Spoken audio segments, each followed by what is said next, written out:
Magandang araw sa lahat ng nanonood.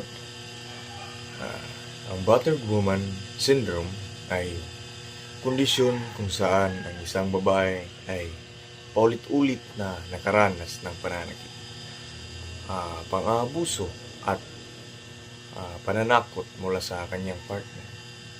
Dahil dito, maraming babae ang natatakot magsalita at humihingi ng tulong. Sa panahon ngayon, marami pa ring kababaihan ang tahimik na nasasaktan araw-araw. May iba na nagtitiis dahil sa takot, kahihiyan o dahil iniisip nilang wala namang maniniwala sa kanila. Ngunit, walang babae ang deserve makaranas ng abuso at karahasan. Bilang isang future law enforcement officer, gusto kong maging instrumento ng proteksyon at hustisya para sa mga kababaihan.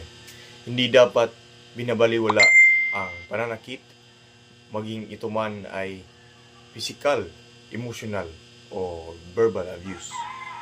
Mahalaga na marunong tayong makinig, umunawa, at tumulong sa mga biktima. Naniniwala naman ako na ang tunay na lalaki ay marunong rumispeto at promoprotekta, hindi marunong manakit.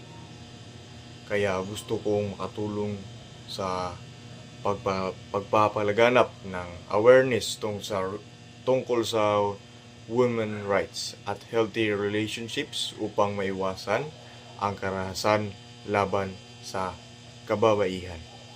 Bilang kabataan at future enforcement officer, sisiguraduhin kong magiging mabuting halimbawa ako at gagamitin ko ang aking boses upang maprotektahan ang mga babae at mabigyan sila ng lakas ng loob na magsalita at lumaban para sa kanilang karapatan.